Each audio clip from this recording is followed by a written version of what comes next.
Hello friends, welcome to exam time. आज हम CDP के टॉप 20 क्वेश्चन देखेंगे जो कि मोस्ट इंपॉर्टेंट है आपके टेट एग्जाम के लिए। आप किसी भी टेट एग्जाम का कार्य कर रहे हैं, चाहे आप सी टेट हो, जे टेट हो, यूपी टेट हो, एम पी टेट हो या फिर एच टेट हो, कोई भी टेट का एग्जाम का तैयारी कर रहे हैं आप, तो ऐसे क्वेश्चन आपके एग्जाम में आते हैं। इस तरह ही आपके पैटर्न सीडीपी के रहते हैं। चलिए शुरू करते हैं क्लास को। पहला क्वेश्चन है विकास से तात्पर्य। तो विकास से क्या तात्पर्य है? वह प्रक्रिया जिसमें बालक परिपक्वता की ओर बढ़ता है। जिसमें बालक परिपक्वता की ओर बढ़ता है वो कैसी प्रक्रिया? आपकी विकास की प्रक्रिया है, ठीक है। और विकास कैसी प्रक्रिया है? निरंतर चलने वाली प्रक्रिया है जो कि जन्म से पूर्व ही प्रारंभ हो जाती है। मतलब आपका गर्भधारण से लेकर मृत्यु तक चलने वाली प्रक्रिया है, ठीक है। ये विकास की प्रक्रिया होती है जो कि कभी रुकती नहीं है। और इसके अंतर्गत ही आपका वृद्धि आती है जो कि एक सीमा तक जाके रुक जाती है, ठीक है। शारीरिक वृद्धि जो होते हैं वो वृद्धि के अंतर्गत आते हैं। शारीरिक जितने परिवर्तन होते हैं, जो मात्रात्मक परिवर्तन होते हैं, वो वृद्धि के अंतर्गत आते हैं, ठीक है। ये भी आपको पता होना चाहिए क्योंकि विकास और वृद्धि से दोनों से क्वेश्चन आपके बनते हैं।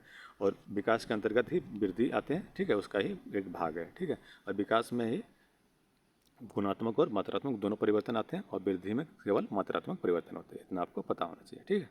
चलिए नेक्स्ट देखते हैं। नेक्स्ट क्वेश्चन आपका है एज ऑफ प्यूबर्टी किस अवस्था को कहा जाता है? तो एज ऑफ प्यूबर्टी आपका किशोरावस्था को कहा जाता है, क्योंकि इस अवस्था में क्या होते हैं, बहुत सारे हार्मोन चेंजेस होते हैं, यौनावस्था को प्राप्त करते हैं और यौनावस्था की परिपक्वता की ओर भी इसमें बढ़ते हैं, ठीक है। और इस अवस्था में व्यक्ति को बहुत ही सामाजिक उलझने का सामना करना पड़ता है, इसलिए इसको एज ऑफ प्यूबर्टी का अवस्था कहा जाता है, ठीक है। इसको याद रखिएगा। नेक्स्ट देख लेते हैं। बालक की विकास की प्रक्रिया एवं विकास की शुरुआत होती है। तो बालक की विकास की प्रक्रिया एवं विकास की शुरुआत कब होती है? जन्म से पूर्व ही हो जाती है। गर्भधारण से ही आपका विकास की प्रक्रिया आरंभ हो जाती है, ठीक है। ये भी आपको पता होना चाहिए। भी बहुत बार क्वेश्चन पूछा जाता है विकास कब आरंभ होता है आपका? जन्म से पूर्व दे दिया जाएगा या फिर गर्भधारण के साथ ही आरंभ होता है, ऐसा क्वेश्चन पूछा जाता है, ठीक है। ये भी याद रखिएगा। नेक्स्ट क्वेश्चन आपका देख लेते हैं। विकास के परिणाम स्वरूप व्यक्ति में नवीन विशेषताएं और योग्यताएं प्रकट होती है। ये कथन किसका है? मोस्ट इंपॉर्टेंट है, ये क्वेश्चन बहुत बार पूछा जाता है। ये कथन आपका हरलॉक का है, ठीक है। इसको याद रखिएगा। नेक्स्ट क्वेश्चन देख लेते हैं। 6 नंबर प्रश्न पूछ रहा है विकास में वृद्धि से तात्पर्य है। तो विकास और वृद्धि, वो दूसरा है वृद्धि, उसके बारे में नहीं पूछ रहा है, ठीक है। विकास में वृद्धि से तात्पर्य है, ये पूछ रहा है आपसे। तो विकास में वृद्धि से तात्पर्य क्या है? आकार, सोच, समझ, कौशल में वृद्धि। तो विकास के अंतर्गत हम लोगों ने देखा कि गुणात्मक और मात्रात्मक दोनों चेंजिंग होते हैं। तो आकार आपके मात्रात्मक चेंजिंग में आ गया और सोच, समझ और कौशल आपके गुणात्मक परिवर्तन में आते हैं, ठीक है। तो दोनों परिवर्तन आपके विकास के अंतर्गत होते हैं, ठीक है। इतना आपको पता होना चाहिए। चलिए नेक्स्ट देख लेते हैं। परिपक्वता का संबंध है। तो परिपक्वता का संबंध किससे है? विकास से। हम लोगों ने पहला क्वेश्चन में देखा, ठीक है। विकास से संबंध किसका है? परिपक्वता से, ठीक है। ये भी बहुत बार क्वेश्चन पूछा जाता है। सारे क्वेश्चन आपके इंपॉर्टेंट है जो कि आपके टेट एग्जाम में आते हैं, ठीक है। तनाव और क्रोध की अवस्था है। तो तनाव और क्रोध की अवस्था आपका किशोरावस्था है, ठीक है। इस अवस्था को 1904 में आपका स्टेनली हॉल जो आपका मनोवैज्ञानिक है, उसने किशोरावस्था को वर्णन करते हुए किशोरावस्था के लिए किस शब्द का प्रयोग किया था? तूफान और तनाव शब्द का प्रयोग किया था। ये भी आपको पता होना चाहिए, ठीक है। किसने प्रयोग किया था? स्टेनली हॉल ने 1904 ईस्वी में, ठीक है। ये भी पता होना चाहिए। चलिए नेक्स्ट देख लेते हैं। वह अवस्था जब तार्किक रूप से वस्तुओं के विषय में चिंतन प्रारंभ करता है। तो वह कौन सा अवस्था होता है? मूर्त संक्रात्मक अवस्था। प्याजे के अनुसार आपका 4 अवस्था है जो उसमें मूर्त संक्रात्मक अवस्था 7 से 11 वर्ष होता है। इसके अंतर्गत आपका तार्किक रूप से वस्तुओं के चिंतन का प्रारंभ हो जाता है, ठीक है। ये भी आपको बताना चाहिए, ठीक है। चलिए नेक्स्ट देखते हैं। विकास कभी न समाप्त होने वाली प्रक्रिया है, किस संबंध में है? तो किसके संबंध में कह रहा है? आपका विकास की निरंतरता के सिद्धांत से संबंधित है ये, ठीक है। विकास निरंतर चलने वाली प्रक्रिया है जो कि मृत्यु तक चलती रहती है, ठीक है। उसी से इसका संबंध है, ठीक है। विकास कभी न समाप्त होने वाली प्रक्रिया आपकी विकास की निरंतरता के सिद्धांत से संबंधित है, ये आपको याद होना चाहिए। चलिए नेक्स्ट देख लेते हैं।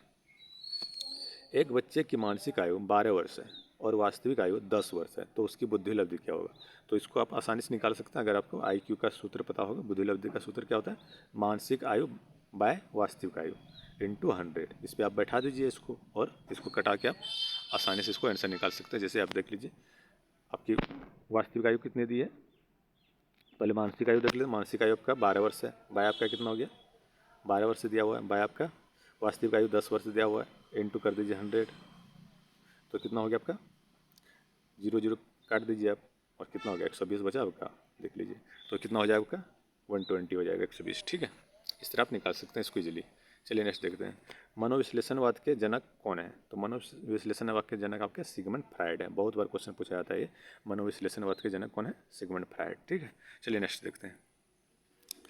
मुझे बालक दे दीजिए, आप उसे जैसा बनाना चाहते हैं मैं उसे वैसा ही बना दूंगा, ये कथन किसका है? ये बहुत बार क्वेश्चन पूछा जाता है। VBI है, इसको आप इम्पोर्टेंट लगा लीजिए और याद कर लीजिए, इसको रट लीजिए। वाटसन ने कहा था, ठीक है, मुझे बालक दे दीजिए, आप उसे जैसा बनाना चाहते हैं मैं उसे वैसा ही बना दूंगा। डॉक्टर, अध्यक्ष नहीं, डॉक्टर, वकील या फिर टीचर, जिस तरह आपको इसको बनाना है उस तरह मैं उसको बना दूंगा। ये किसने कहा था? आपका वाटसन ने कहा था, ठीक है। मोस्ट इंपॉर्टेंट क्वेश्चन है।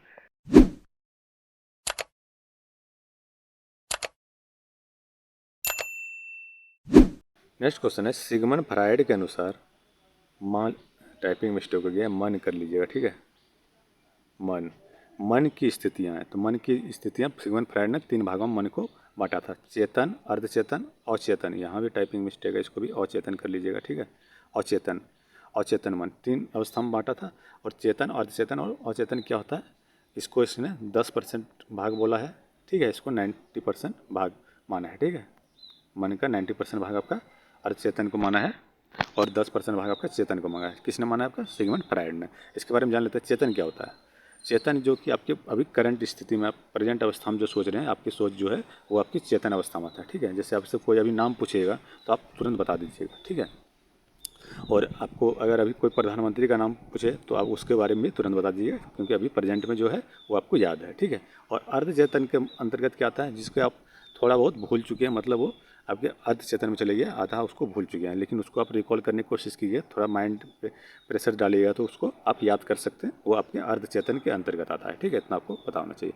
और अचेतन क्या होता है आपका? अचेतन के अंतर्गत जिसको हम याद नहीं कर पाते हैं, वो हम भूल चुके हैं, ठीक है। उसको हम कितना भी कोशिश करते हैं उसको याद नहीं कर पाते हैं, ये आपके अचेतन के अंतर्गत आता है। जैसे हम परीक्षा देने जाते हैं तो क्वेश्चन हमको लगता है इसको हम जानते हैं, कभी पढ़े हैं, लेकिन उसको हम याद करते करते लास्ट तक याद नहीं कर पाते हैं और एग्जाम देकर हम निकल जाते हैं और बाद में पछताते हैं कि इसको हम कभी पढ़े थे लेकिन याद नहीं हुआ। तो वो आपका अचेतन मन में चले जाता है, इसलिए उसको हम याद नहीं कर पाते हैं, ठीक है। इतना आपको समझ में आ गया होगा तीनों, ठीक है। मोस्ट इंपॉर्टेंट, इससे भी क्वेश्चन बनते हैं, ठीक है। चलिए नेक्स्ट देख लेते हैं। नेक्स्ट क्वेश्चन आपका है, ईड, ईगो और सुपर ईगो को मानव की संरचना का अभिन्न भाग कौन मानता है? मोस्ट इंपॉर्टेंट, ये भी सिगमंड फ्रायड ही मानता है, लेकिन इसके बारे में बहुत ही क्वेश्चन आपका आता है। ईड, ईगो और सुपर ईगो से क्वेश्चन बनते हैं आपके। तो ईड, ईगो और सुपर ईगो को समझ लेते हैं। तो ईड क्या होता है आपका? ईड के अंतर्गत व्यक्ति के शारीरिक एवं मूल आवश्यकताएं आती हैं, जैसे भूख लगना, प्यास लगना, सेक्स की प्रवृत्तियाँ, ये सारे आपके ईड के अंतर्गत आते हैं। और इन इच्छाओं को पूरा करने के लिए व्यक्ति बिना किसी नैतिक मूल्यों या फिर सामाजिक मूल्यों की चिंता किए वो इस इच्छाओं को पूरा करने की कोशिश करता है, ठीक है। इसके अंतर्गत ये आता है, ठीक है। चलिए ईगो को समझ लेते हैं। ईगो के अंतर्गत आता है कि उन इच्छाओं को, जो इच्छा ईड ने आपका निर्मित किया है, उन इच्छाओं को पूरा करने के लिए ईगो उसका प्लानिंग करता है, मतलब उसका योजना बनाता है कि उन इच्छाओं को हम कैसे पूरा करें, उसके लिए क्या करें, और उसकी चिंता करता है, उसका परिणाम का भी चिंता करता है, ठीक है। परिणाम उसका क्या होगा, सही गलत, उसका सोच आपका ईगो करता है, मतलब इसमें संतुलन बनाता है कि इस काम को करेंगे तो क्या परिणाम होगा। अगर चोरी करने का ईगो कर रहा है आपका, ईड कर रहा है कि चोरी करो, तो उसमें वो तो सोच नहीं रहा आपको चोरी करना है, इतना वो समझ रहा है, लेकिन आपको ईगो कर रहा है कि चोरी करने से आपका परिणाम क्या होगा, इसके लिए आप योजना बनाना चाहिए। चोरी करना अगर है ही है, चोरी करना अगर ज़रूरी ही है तो किस तरह आपको करना चाहिए, ये सारी आपका योजना कौन बनाता है? आपका ईगो बनाता है, ठीक है। और ये परिणाम का भी चिंता करता है कि अगर मैंने गलत कुछ किया तो इसका परिणाम क्या होगा, कुछ कहीं गलत हो गया तो हम पकड़ा जाएंगे तो फिर कुछ होगा, ऐसे आपका कौन सोचता है? ईगो सोचता है, ठीक है। और सुपर ईगो क्या होता है? ये नैतिक अवस्था होता है। इसमें समाज में जो नैतिक मूल्य होते हैं उसके अनुसार यह जिंदगी जीने का प्रयास करता है। ये सोच में क्या होता है इसमें, मतलब समाज में जिस अनुसार जो चीज़ को अच्छा माना जाता है उसे करने का कोशिश करता है। यानी कहने का मतलब है जिसमें जितना सुपर ईगो होगा वह उतना ही अच्छे कर्मों में लगे रहेंगे और बुरे कर्मों से दूर रहेंगे, ठीक है। इतना आप समझ जाइएगा, ठीक है। और ईगो आपका दोनों में संतुलन बनाने का कोशिश करता है, ठीक है। ये बहुत बार क्वेश्चन पूछा जाता है कि ईड को क्या कहता है? ईदम, और ईगो को अहम, और सुपर ईगो को पराहम कहता है, ठीक है। तो क्वेश्चन आपसे पूछा जाता है ईडम पराहम के बीच आपका कौन संतुलन बनाता है? तो वो आपका संतुलन बनाता है ईगो, ठीक है, अहम। इसको याद रखिएगा, ऐसे क्वेश्चन आपको बनते हैं। चलिए नेक्स्ट देख लेते हैं। किस मनोवैज्ञानिक के अनुसार विकास एक सतत और धीमी प्रक्रिया है? तो विकास एक सतत और धीमी प्रक्रिया आपका स्किनर के अनुसार है, ठीक है। ये भी क्वेश्चन बहुत बार पूछा था। जितने क्वेश्चन लिए हैं सारे आपके क्वेश्चन पूछे गए हैं और पूछे जाते हैं इस तरह, इसलिए ऐसे क्वेश्चन मैंने लिए हैं सिलेक्टेड, ठीक है। चलिए नेक्स्ट देख लेते हैं, क्योंकि 1000 क्वेश्चन बनाने से अच्छा आप 20-30 क्वेश्चन ही बना लें जो कि आपके एग्जाम में लड़ जाए, ठीक है। चलिए नेक्स्ट देख लेते हैं। खिलौने की आयु किसे कहता है? खिलौने की आयु आपका पूर्व बाल्यावस्था को कहा जाता है। मोस्ट इंपॉर्टेंट क्वेश्चन है। नेक्स्ट देख लेते हैं। वह अवस्था जब बच्चा तार्किक रूप से वस्तुओं तथा घटनाओं के विषय में चिंतन प्रारंभ करता है। तो चिंतन प्रारंभ आपका कब करता है? मूर्त संकेतात्मक अवस्था में। ठीक है, ऑप्शन नहीं है इसमें, आंसर हो जाएगा आपका मूर्त संकेतात्मक अवस्था। ये मूर्ति लिखा गया है, इसको सुधार लीजिएगा, मूर्त कर लीजिएगा। ठीक है, तो मूर्त संकेतात्मक अवस्था आपका कौन सा है? 7 साल से 11 साल की अवस्था, जो कि मूर्त संकेतात्मक अवस्था आपके पियाजे के अनुसार है। ठीक है, इससे भी क्वेश्चन आपके आते हैं। चलिए नेक्स्ट देख लेते हैं। नेक्स्ट है, पियाजे के अनुसार वह कौन सी अवस्था है जिसमें बच्चा अमूर्त संकल्पनाओं के विषय में तार्किक चिंतन प्रारंभ करता है। तो अमूर्त संकल्पनाओं के बारे में सोचने का होता है आपका बच्चा औपचारिक संकेतात्मक अवस्था में। ठीक है, औपचारिक संकेतात्मक अवस्था इसको कहते हैं, या फिर अमूर्त संकेतात्मक अवस्था के नाम से भी इसको जाना जाता है। ठीक है, इसमें किस उम्र के बच्चे आते हैं? 11 वर्ष से ऊपर आते हैं। ठीक है, इसको भी याद रखिए, 11 से ऊपर जो आते हैं उसके अंतर्गत आते हैं। ठीक है, ये भी आपको पता होना चाहिए। नेक्स्ट क्वेश्चन है, जेपी गिलफोर्ड ने अपसारी चिंतन का प्रयोग किसके समान अर्थ में किया था? तो अपसारी चिंतन का प्रयोग उसने किया था रचनात्मकता या फिर सृजनात्मकता के अर्थ में किया था। ठीक है, ये भी आपको पता होना चाहिए, क्वेश्चन भी बहुत बार पूछा जाता है। और जितने भी क्वेश्चन लिए थे सारे आपके सेलेक्टेड थे। इस तरह क्वेश्चन आपके पेपर में आने की संभावना है। और आपको अगर ये वीडियो पसंद आए तो इसको लाइक करें, शेयर करें, और पहली बार मेरे चैनल पर हैं तो चैनल को सब्सक्राइब कर लें। Thank you.